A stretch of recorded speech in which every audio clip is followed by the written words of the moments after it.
Hey guys, how y'all doing? I'm here to give you guys a recap on a new episode of Nanatsu no Taizai Imashime no Fukkatsu on episode 20, or if you call it the 7 Deadly Sins, the Revival of the Commandments on episode 20. This episode right here was actually pretty nice and very, very tragic to this end, but the ending on the other hand might show some sliver of hope. So if anything else, let's just get started. We had to it that Esther Rosa was torturing Meliodas very badly. And we had to the Deadly Air, one of the 10 Commandments says that we're being watched right now, that's been translated by Mons Pete. And we had to that Esterosa teases Meliodas and asks him if he was going to betray the 7 deadly sins as well.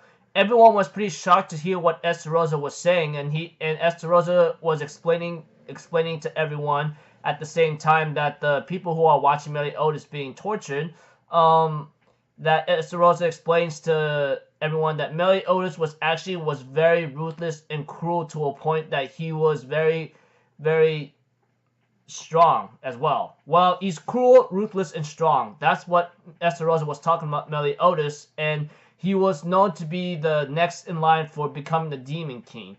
And we see to it that Esterosa explained that he looked up to Meliodas for his strength, ruthlessness, and vileness. But at the same time, he even explains that because Meliodas betrayed the demon clan, he caused damage to the demon realm. Not to mention having to kill two of the commandments, which Dro and Gloxinia ends up having to fill the spots in. He even explains to everyone that Meliodas is the one that started the Holy War 3,000 years ago, and he asked Meliodas how is it that he came up something that's so much fun, etc. And we see to it that Esterosa calls him a twisted motherfucker or something, and we see to it that Melskula wants to eat Meliodas' soul, and we see to it that Jericho tries to warn Bon you gotta do something right here, and we see to it that Bon hugs Elaine and therefore apologizes to her, but Elaine says you have no need to apologize. And we see to it that Bon decides to go with this mission to go rescue Meliodas. Even it might be very risky because all the 10 commandments are there. Of course, as well, we see to it that Bon himself uses Zero Sign and snaps Melskula's neck, but beforehand, he therefore tells Elaine, if I get through with this, you may end up dying, but I promise you I will bring you back to life one day. And Elaine says, there's no need to apologize. Go save your friend. And we see to it that Bond snaps Melskula's neck after being teleported by that strange magician and ends up taking about 5 hearts out of Melskula and destroys them all. And we see to it that Meliodas calls Bond an idiot for having to come here, and we see to it that Bond says, well, 2 birds flock like a feather, you know? And we see to it that that Bond and Meliodas are possibly get ready to fight, but of course Bond was trying to protect Meliodas, but Esterosa appears behind Bond right away and stabs Meliodas with one of his swords, and he ends up creating rebellion.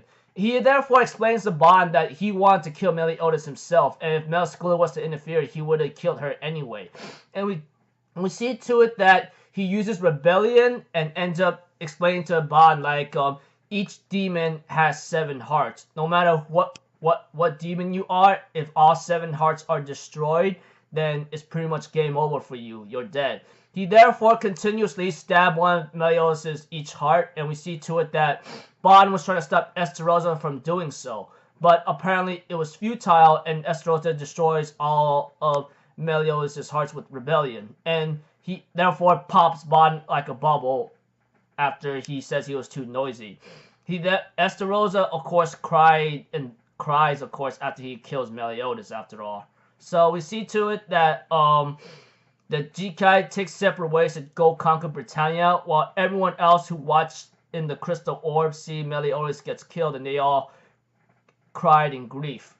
We see to it that Elizabeth gets teleported there and finds Meliodas' body and begs him to wake up, but it was futile.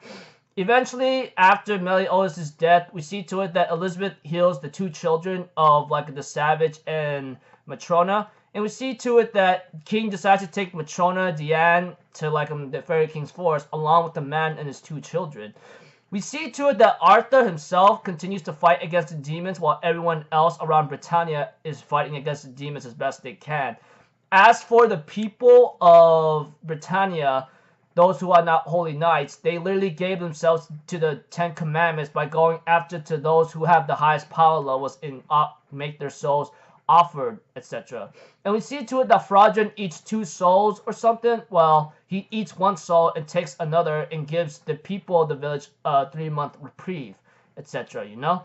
And we see to it that things starting to get very, very hectic right now. While one of the holy knights was about to be killed, but gets saved by Elizabeth, who is apparently still running the bar, etc.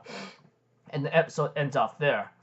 So pretty much like in a simple overall episode, Meliodas gets killed apparently, and everyone in Britannia scattered across the land to fight against the demons, which apparently many of them are showing up, etc. And people in villages go against the holy knights just to get their lives to be spared, etc. And as for the other part of the segment, of course, Elizabeth's still running the bar even in dark times. So there's more to come, you know. There's like 21, 22, 23, 24 to come. So we'll have to see where that goes from there. And if they animate those scenes correctly, I myself is pretty excited to see what's going to happen. So until then, I'll see you guys in my next video. So I'm AlphaZero, people. Have a good day, and I'll see you guys next time, alright? Peace out. Bye-bye. Toot-toot-oo!